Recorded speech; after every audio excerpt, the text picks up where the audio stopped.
Chronicles of Robert John Ouko.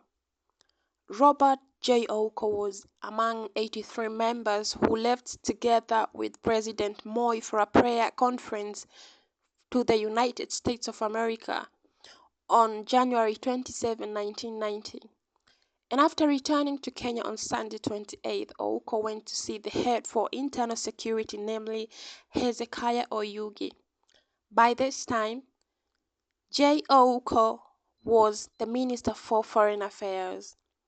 The following day, that is on Monday morning, he went to the State House to hold a sitting with President Moi. The sitting also included the Permanent Secretary to his ministry, Mr. Bethwel Kiplagat, and also by then Canadian ambassador in the country. Later that evening, he went to his home in Kolu without his family, and that was the last day he left Nairobi alive. Previously, Robert Ouko had been involved in a suspicious and doubtful road accident at Awasi area near Kisumu when he was heading home to his family, but luckily escaped the accident unharmed. That fateful day, he went to Kolu from Nairobi, which was on 12th of February 1990. Ouko was abducted from his home in Kolu, only to be found dead, his body burning, in Got Alila Hill, 3 kilometers from where his home was. He had been assassinated. Unfortunately, there has been 3 reigns of government since then.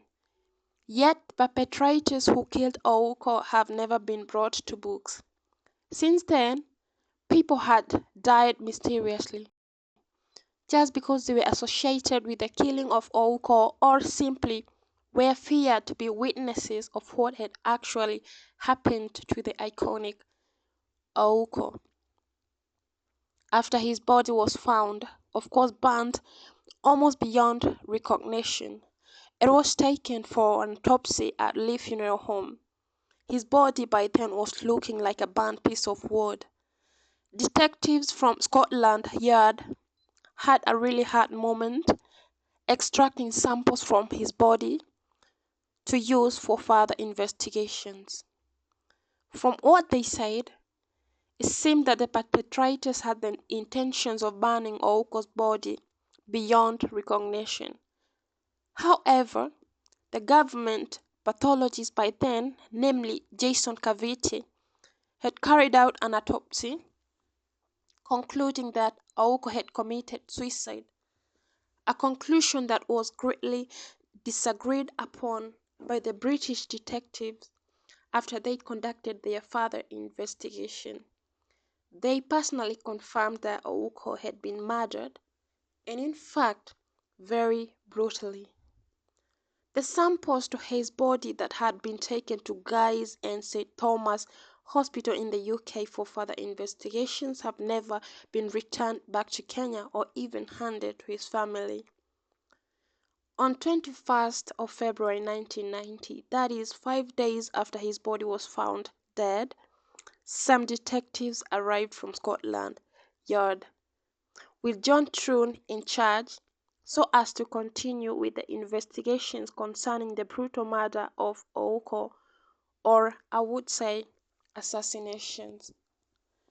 There was a lot of pressure by then, and so the government, police and detectives had to be sidelined from the investigation, since the prime suspect for the murder of Ouko was the government itself. However, some government officials were still involved through the process, such as the autopsy, which John Trone said was quite inappropriate by then. John Trone had confirmed that the body had been burnt using diesel, which burns more slowly compared to petrol since it's heavier. Besides Dr. Ouko's burning body, there were items left there which included a 5-liter jerrycan, a jacket, a lighting flashlight, matchbox, and a gun. Probably this was to make people believe that maybe Dr. Ouko had committed suicide in quotes. Some journalists by then, who arrived first at the site where Dr. Ouko's body was burning from, totally disagreed with the narrative that Ouko had in fact committed suicide. It was impossible for a person to commit suicide, yet they also had a fractured ankle which showed that he had initially been attacked. This raised a lot of alarm among university students, and so they started rioting and insisting that Dr. Ouko had in fact been murdered. On 12th of February 1990, when this fateful day came, it was said that Ouko was aware that he was being haunted. When he was attacked at his home, he had gone to open the gate for a vehicle that had arrived since there were plans to help him escape. But unfortunately, everything was contrary from what he expected. By the time he realized that he just ushered the wrong guest to his home, it was too late. Dr. Ouko had tried to fight for his life. It is said that he made a scream of agony as the criminals attacked him. He was badly tortured, one ankle fractured, and taken to the State House. He met President Moi alongside Nicholas Biwott, down on his knees, begging for his life, as Nicholas Biwott insisted that he had to confess and admit that he had been undermining the president. But rather, Dr. Ouko stood his ground, with respect assuring President Moi that he would never betray the president and that since then he was a loyal friend, but rather Biwott acting as if it was out of rage, which was more of some sort of pretense. He pulled his gun and shot Dr. Ouko on the head. Dr. Robert J. Ouko died. Biwott then apologized to the president, saying that he got carried by rage and that he only acted out of emotions. Now, the fact that Dr. Ouko had been killed at the State House was confirmed by the pathologist, who had said that there was no way Dr. Ouko could have killed himself at the hill. He had been killed elsewhere. His body, badly grilled, later moved to Got Alila Hill, where it was burned using diesel. On 14th of February, tension broke everywhere after news were released that Dr. Ouko had gone missing. This was after he failed to show up at the Jomo Kenyatta International Airport for a flight to Gambia. The people who he was supposed to accompany waited to no avail. There was no any other option than to release the news that Dr. Ouko was indeed missing. 4 days later, after he had gone missing, that is on 16th of February 1990, the president confirmed the death of Dr. Ouko. He stated that his body had been found dead, burned in Kolu, Got Alila Hill, 3 kilometers from his home. Moi assured Kenyans that he would make sure that whoever did the gruesome act would be hunted and judged accordingly. As mentioned earlier, Bethuel Kiplagat was by then his permanent secretary. Right then, so many questions had raised among the people, wondering who killed Ouko. And until today, such questions have never been answered. This still remain a mystery.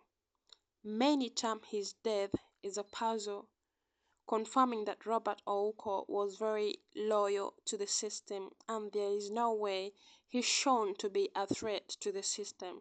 Some of the reasons that people presumed could be the cause for his murder included disagreement which may have arisen when they were on that American journey.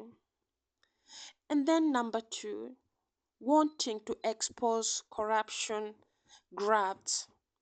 such as the molasses scandal, which was going to involve government officials such as Nicholas B. Watt and George Saitoti.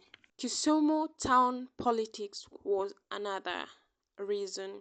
It was said that he was probably murdered by his opponent since he was obviously a political threat to them. Number 4, they thought of family wrangles. It was said that Robert Ouko was not in good terms with his brothers by the time he died. Also, there were hearsays that he was having some sort of love affairs. Among the Kenyan detectives included James Kwatange. He was among the people, after so many years, had decided to shed some light to Kenya about the cruelty that was happening then within the system, as they called it. I'm a believer in the Bible where it says, "Tell the truth and the truth shall set you free." So my fellow intelligence officers who are connected to political wrongdoings, including assassinations, we met with them in Uhuru Park with some military people called VOCA, victims of coup attempt in 19. We felt that we should come out openly because even the intelligence officers were psychologically suffering for what they did. And I just found myself deep into the thing. I can't come out because at that time the intention then was that these officers who wronged people should go some sort of counseling. In that very same statement, James Kwatenge confirmed that the accident Dr. Ouko had been involved in was an initial plot for his assassination but failed. The plan had been placed by the government hitmen who planned attacks and assassinations of people who they felt like were a threat to the government or the system. The actual reason as to why the government would have wanted to terminate Ouko still remained invalid. He still appeared to be loyal and working hand in hand with the president.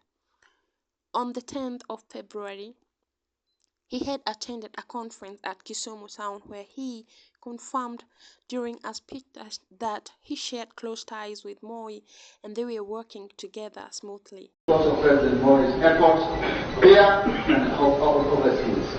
I was privileged to be with him in New York last week, Washington, and I can tell you, the Americans were a bit surprised, pleasantly surprised. The president is a Christian, so he got hold of the Bible and he preached for half an hour. At the end of it, almost all the 3,000 people wanted to come and shake hands with him because he said, if you ever come to Kenya, don't hesitate to call me. And Americans lined up to take his telephone number.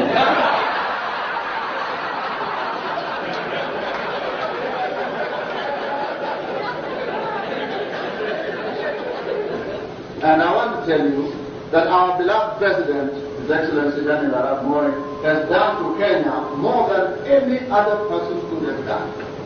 He has put me in charge of this ministry to assist him in creating, portraying, protecting a favorable image of Kenya outside Kenya. I've done this with great joy because the real task is being done by the President himself. After he has cleared the air around the world for Kenya, I just go around to see if there's any doubt I see. He was literally praising the Moi government. Unfortunately, that was the last time he visited Kisumu alive. There had been extreme pressure even among Kenyans by then, so Moi was forced to get detectives from Scotland, Yard, Britain, spearheaded by John Troon and some other 3 officers. They had their own pathologist by the name Dr. Ian West, who is now deceased, and after he conducted the autopsy, he ruled out the reports that had been made stating that Dr. Ouko had committed suicide. He confirmed that Ouko had been shot on the head and his body burnt later. The statements that claimed he had committed suicide were completely overruled by their finding, though the government officers wanted to insist that Robert Ouko had indeed committed suicide. He was buried 8 days later after he was found dead. Clouds of emotion swelled among the Kenyan people, from the youth to the elderly. His followers roared with riots. University students rioted across Nairobi and Kisumu. By then, the main suspects were Nicholas Biwott, Hezekiah Oyugi, and Jonah Anguka. President Moi appointed a special committee to follow up on the killings of Dr. Ouko, which was spearheaded by then Chief Justice Dr. Evans Gishero, Richard Kwat, High Court Judge Akilan Wakin, and Bernard Chunga as their lawyer. The case could be heard in public, and months later, the committee was dissolved on 26th of November 1991, the day when Permanent Secretary for Internal Security Ministry Hezekiah Oyugi was to be questioned by the committee. Police Commissioner Philip Kilonzo was to start the investigations afresh. This is due to the reason that Nicholas Biwott, who was previously fired as a minister, had been arrested together with the Permanent Secretary, Provincial Commissioner of Nakuru by then John Anguka, Ouko's lawyer, and others. But however, these acts were termed as corner games to play with the minds of the grievous Kenyans. All the suspects were later released, that is 14 days later, except Jonah Anguka, who was charged with the killing. However, the case went into a standstill after the death of Judge Fida Hussein Abdallah on November 1992, who was to pass the ruling upon John Anguka. The case was later reopened afresh. However, Judge Geniel Aganyanya dismissed the case against Jonah Anguka. Anguka fled abroad, from where he published the book Absolute Power (Ouko Murder Mystery). The book accused President Moi, Nicholas Biwott, and Oyugi as the key people who killed Dr. Ouko. Later, so many people were mysteriously killed as victims of the killings of Ouko, people as low as Ouko's personal driver. This is because they were seen as threats, posing as possible witnesses concerning the reality of the death of Dr. Robert Ouko. The unresolved nature of Robert Ouko's murder continues to resonate in contemporary Kenya's society, serving a poignant reminder of the need for accountability and reform within the nation's governance structure. The case symbolizes the broader struggle against impunity and the quest for justice in Kenya. It sparkles numerous debates and calls for greater transparency and stronger institutional frameworks to prevent similar occurrences in the future, as the legacy of Robert J. Ouko case is a due one. It highlights the profound impact of political corruption and intrigue, while also fueling ongoing efforts toward achieving a more and accountable political system in Kenya. For Murder Chronicles, I am Sarah, and thank you so much for staying tuned in. And please do not forget to subscribe. Until next time, stay safe, and I'll see you soon.